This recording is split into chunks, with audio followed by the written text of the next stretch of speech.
자, 11번째 썰 한번 가보도록 하겠습니다.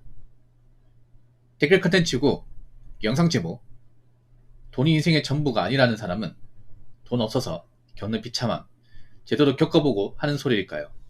라는 영상의 단연 댓글입니다. 제가 돈 갈 얘기 많이 하죠. 오늘도 많이 하는데 살면서 돈이 없어서 서러운 경험을 해본 사람들이 좀 있을 겁니다. 서민들은 많이 해요. 서민들은 진짜 많이 해요. 지금도 하고 있어요. 지금도 돈 없어가지고.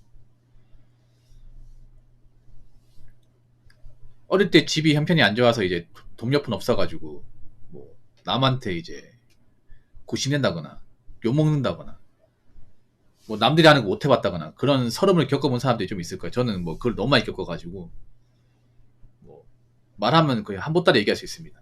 너무 많이 겪어가지고 그게 약간 한점 맺힌 게 있어요. 저 같은 경우에 너무 심하다 보니까. 그래서 나이 먹고 남한테 뭔가 손 벌리고 그리고 내가 뭐 내 아들도 못 내가지고 남들한테 좀 쉬운 소리 듣고 그렇게 살면 안 되겠다. 지금은 그걸 실천하고 있습니다.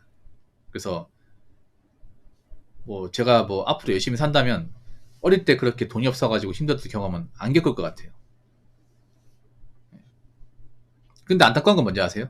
어릴 때야 뭐 집이 형편이 안 좋으면 누구나 그런 좀 돈이 없는 환경에서 좀 돈이 없는 비참함 같은 걸 겪을 수 있습니다. 겪기 싫어도 겪을 수밖에 없어요.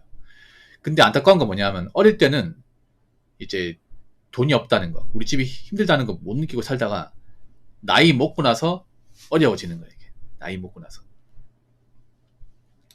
그런 분들이 많아요. 그러니까 나이 먹고 나서 진짜 가난을 겪게 되는 사람들.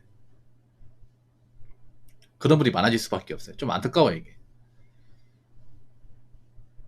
뭐 남자분도 많겠지만 사실 여자분들이 좀 더 많을 수밖에 없어요. 여자분들은 제가 늘상 말씀드리지만 결혼을 했으면 좋겠는데 요즘엔 결혼하기 쉽지가 않죠. 앞으로 남자들이 이제 여자들이 가진 게 없고 능력 없으면 결혼 안 할 텐데 사실 그게 문제가 뭐냐 하면 뭐 결혼 안 하더라도 돈 잘 벌고 뭐 재테크 잘하면 사실 뭐 혼자 살아도 괜찮습니다. 근데 그런 조건을 여자분들이 만든다는 게 좀 많이 힘들거든요, 사실. 예. 그럼 남자하고 벌어야 되는데 남자하고 버는 분들이 애초에 소수다 보니까 분명히 그 부분에서 문제가 터질 것 같은데 아무튼 나이 먹어서 이제 진짜 가난을 겪게 되는 사람이 많이 생깁니다. 근데 나이 먹고 가난은요 사실 답이 없습니다. 어릴 때 가난은 답이 있어요. 어릴 때 가난은 그냥 우리가 가난하다는 거 빨리 알고 가난에 대한 어떤 그런 좀 분노나 어떤 서름 같은 거를 인생의 동기부여 살아서 나이 먹고는 절대 그렇게 안 살겠다. 나이 먹고는 절대 남한테 싫은 소리 안 듣고 살겠다. 그렇게 뭔가 동기부여 삼아서 극복하면 돼요. 그러면 나올 수 있어요. 열심히 살면. 근데 나이 먹고 가난해진 거는 이건 진짜 답이 없어요. 한 40 넘어가서 내가 뭐 가진 게 없다. 그럼 열심히 산다고 이게 막 해결되고 하는 게 아닙니다. 이게 계속 어려워져. 계속 그 상태로.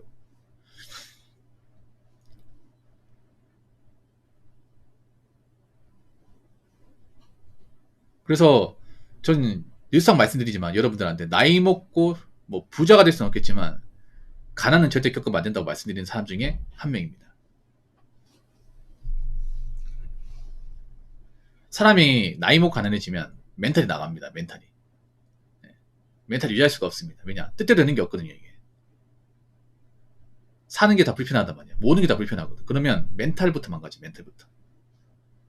세상이 뭔가 다 악에 바치고 화가 많고 다 분노투성이에요. 그러면 괜히 누구한테 막 시비 걸고 욕하고 그럼 싸우고 그런 일이 굉장히 좀 자주 일어납니다. 보통 이제 못 사는 동네 가보면 싸우는 분들이 많아요. 술 먹고 대낮에 싸우는 분들 많아. 왜 그럴까? 내가 지금 돈도 없고 나이 먹고 해놓은 것도 없고 사는 게 힘들다 보니까 다 마음에 안 드는 거야. 다. 모든 사람들이.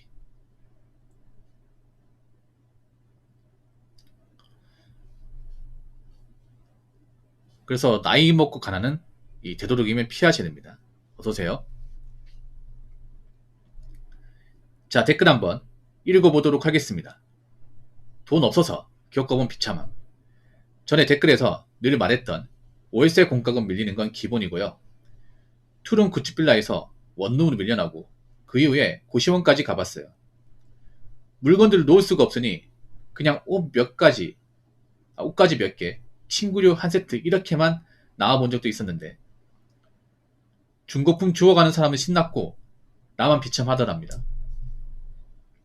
지금이야 내 앞가림 말고 살지만 그때 생각하면서 다시는 돌아가선 안 된다 생각하고 버팁니다 라고 적어줬습니다. 이분이 제 방송에 자주 오는 분이에요. 제 방송에 지금 안 들어오시는데 이분이 서울에서 그 서울 시내 버스 기사하고 있습니다. 이분도 좀 우여곡절이 많아요. 예, 보시면 돈이 없어가지고 좀 비참한 경험을 했었죠. 이분이 자취하는데 이제 돈이 없어가지고 월세 공과가 밀리는 거. 아마 지금 월세 공과가 밀리는 사람도 좀 있을 겁니다. 이게 왜 밀릴까요? 돈이 없으니까. 돈 없다고 봐줍니까? 집주인이 봐주나요? 국가에서 봐줍니까? 그런 거 없죠. 월세 공과가 밀리면요 잠을 절대 못 자요. 왜냐? 걱정 때문에. 이거 어떻게 빨리 내지? 안 내면 쫓겨날 텐데.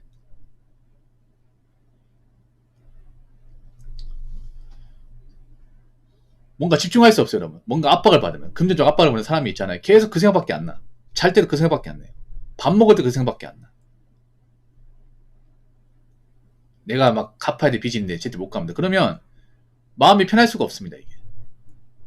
지금 아마 비톡첩 받는 분도 있을 겁니다. 뭐 카드비 못 갚아서 이제 카드등 빨리 갚으라고 이제 뭐 독촉 우편 같은 거 그거 보잖아요. 그러면 마음이 심란해서 이제 잠을 잘 수가 없어요. 아마 이분도 그랬을 거예요. 월세 공과금을 이제 밀리다 보니까 아마 걱정이 많아요. 자면서도 계속 그 돈 걱정이 많았을 거예요. 그러면 이제 뭐 집이 내 집 같지 않은 거죠. 투룸 구치빌라에서 원룸 밀려나고. 이 문제가 뭐냐면 넓은 집에 좁은 집과 문제가 뭐냐면 넓은 집에 그 짐이 있잖아. 짐이 있죠. 뭐 가구는 짐이 있을 거야. 근데 이거를 버리고 와야 돼요. 누구를 준다거나. 이게 짐이 되는 거야. 우리 집에 있었던 그런 가구들 이런 것들이 소장품 같들이 짐이 되는 거예요. 내가 아끼던 것들. 거기에 고시원까지. 정말 많이 힘들었구나. 고시원까지 갔다고 하면 진짜 많이 힘들었네. 봐봐요.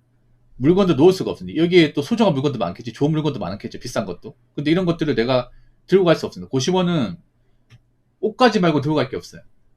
공간이 나오지가 않죠. 그 사람이 누워 자기도 힘든데 거기에 뭐 내가 가지고 있는 어떤 뭐 가구나 전자제품 들고 갈 수가 없습니다. 그러다 보니까 나머지 물건 어떻게 해? 버리거나 누구 줘야 돼요.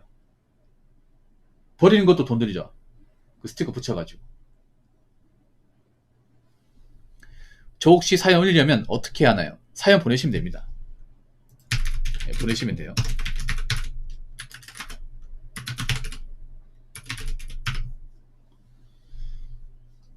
고시원 살면 또 멘탈이 안 좋아져. 왜냐하면 이제 고시원에 살면 이제 처지가 안 좋은 사람도 있다 보니까 방음도 잘 안 되고 집도 좁고 하다 보니까 아무래도 환경적으로 좋은 공간은 아니죠, 이게. 네. 여러분, 주거 환경이 정말 중요해요, 여러분. 네. 집은 웬만하면 어느 정도 공간이 확보되는 데서 살는 게 제일 좋아요. 정서적으로. 전 고시원은 절대 살만한 공간이 아니라고 생각합니다. 뭐 거기 사는 분들 죄송하지만. 왜냐하면 주거가 너무 협소합니다. 협소하고 방음도 잘 안 돼요. 그리고 굉장히 뭔가 폐쇄적이야. 말이 집이지 사실상 거의 뭐 독방이나 마찬가지죠, 이게. 여러분 혹시 고시원 가서 살아본 적 있습니까?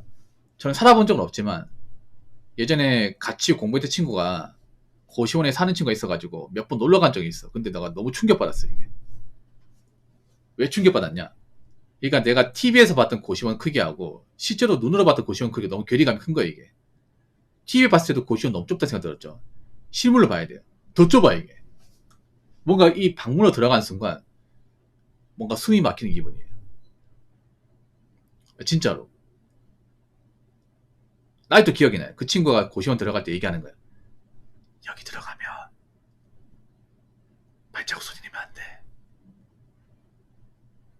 조용히 들어가야 돼. 조용히. 까치발 들고. 까치발 들고 들어갔다가 문 닫을 때도 이렇게 집에서 닫는 것들이 쾅 닫는 게 아니라 서서히 닫는 거야. 닫고. 딱 들어갔는데 진짜 거짓말하는 게 아니라 침대가 거의 절반 이상 차지하더라고요. 침대도 책상 밑에 들어가가지고 예. 혼자 있기도 굉장히 불편했어. 그 친구가 키가 컸거든요. 키가 컸는데 불편해. 창문 오는 곳이었는데 아직도 기억이 나요. 방음도 안 돼. 벽이 아니에요. 콘크리트가 아니에요. 뭔가 이제 합판 같은 걸로 막아놓은 것 같더라고요. 그래서 화가 나 주먹을 딱 치면 왠지 뚫릴 것 같아요, 이게. 왜냐하면 만져보면 알잖아요. 벽을 만져보니까 이게 그 단단한 콘크리트가 아니에요. 아니. 물론 요즘 콘크리트로 된 그런 고시원도 있겠죠. 아무튼 거기는 아니었어요. 그리고 너무 좁아. 거기서 공부를 한다는 건 힘들 것 같아요. 내가 봤을 때. 책상도 너무 작고 있잖아요. 보통 공부하려면 책상이 넓어야 되거든요. 근데 고시원 책상은 말 그대로 그냥 책상에 구세만 갖출 뿐 공부하기엔 너무 좁아요. 네. 그래서 고시원에 공부를 못합니다. 그냥 고시원은 그냥 먹고 자는 곳이에요.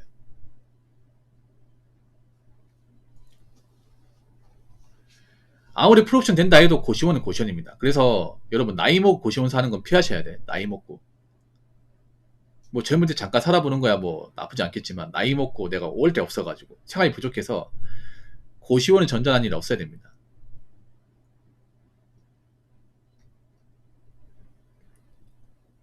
그래서 나이 먹고 돈을 모아서 좀 집다운 집에 살아야 돼. 그리고 나이 먹으면 있잖아요. 뭐 신축 구축을 떠나서 어느 정도 공간이 있어야 됩니다. 혼자 산다고 하더라도 10평수 한 13평 이상은 돼야 됩니다. 10평에서 13평. 그러면 한 방 두 칸에 거실 하나 있고 예, 그 정도는 돼야 돼. 그래야 사람이 좀 살만해요. 저는 원룸도 안 된다고 그래요. 원룸보다 좀 더 커야 돼. 예. 어느 정도 집에서 뭔가 여가생활 보낼 수 있고 취미생활 할 수 있고 뭐 짐 같은 것도 좀 놓을 수 있고 그런 공간이 있어야 됩니다. 근데 고시원 원룸은 그게 한계가 있잖아요. 이게. 그리고 월세가 안 나가는 집 있어요. 월세가 안 나가는 집. 나이 먹어서 월세 부담도 이거 무시 못합니다. 그리고 월세는 계속 올라갑니다. 나중에 월세 100만 원 되면 이거 감당이 힘들 거예요. 이게. 그렇기 때문에 여러분 젊을 때 돈 관리 잘해서 이렇게 뭔가 돈이 부족해서 내가 이제 고시원 전전하고 이런 상황 만들지 마시고요. 그리고 나이 먹고 내가 돈 몇 푼 없어가지고 하고 싶고 못하고 불편하게 살고 이런 일은 절대 만들지 마시길 바라겠습니다. 자, 이상으로 11번째 썰 마치도록 하겠습니다.